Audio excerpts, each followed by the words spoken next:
एप्स्टाइन files का सच क्या है? आजकल इंटरनेट और सोशल मीडिया पर एप्स्टाइन फाइल्स बहुत चर्चा में है।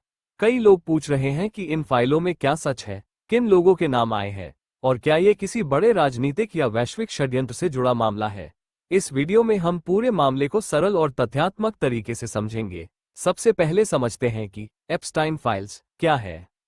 ये असल में अदालत के दस्तावेज, गवाहियों के रिकॉर्ड, उड़ानों के लॉग, फ्लाइट लॉग्स और संपर्क सूचियां हैं जो अमेरिकी वित्तीय अपराधी जेफरी एप्स्टाइन से जुड़े मामलों की जांच के दौरान सामने आए। इन दस्तावेजों में कई प्रभावशाली लोगों, बिजनेस, राजनीति, मनोरंजन और अन्य क्षेत्रों से जुड़े व्यक्तियों के नाम उल्लेख के रूप में दिखाई देते हैं।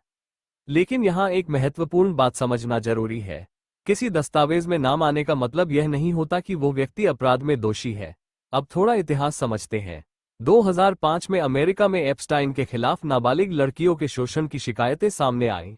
2008 में एक विवादित समझौते प्ली डील के बाद उसे अपेक्षाकृत कम सजा मिली, जिससे यह मामला पहले ही विवादों में आ चुका था। बाद में 2019 में उसे फिर से गंभीर आरोपों में गिरफ्तार किया गया। उसी वर्ष जेल में उसकी मौत हो गई, जिसे आधिकारिक तौर पर आत्महत्या बताया गया। लेकिन इस घटना ने दुनिया भर में कई सवाल भी खड़े किए। एप्स्टाइन की करीबी सहयोगी गिलेन मैक्सवेल को 2020 में गिरफ्तार किया गया और 2021 में अदालत ने उसे नाबालिग लड़कियों की तस्करी में मदद करने का दोषी पाया। 2022 में उसे लंबी जेल सजा सुनाई गई। इस दौरान कई मुकदमों के दस्तावेज धीरे धीरे सार्वजनिक होते गए, जिन्हें ही आम भाषा में एप्स्टाइन फाइल्स कहा जाने लगा। सोशल मीडिया पर अक्सर फाइनल लिस्ट या सीक्रेट लिस्ट के नाम से कई सूचियां वायरल होती रहती हैं, जिनमें अलग अलग देशों के नेताओं, बड़े उद्योगपतियों या मशहूर लोगों के नाम जोड़े जाते हैं। लेकिन वास्तविकता यह है कि आधिकारिक अदालत रिकॉर्ड किसी दोषियों की अंतिम सूची के रूप में जारी नहीं किए गए।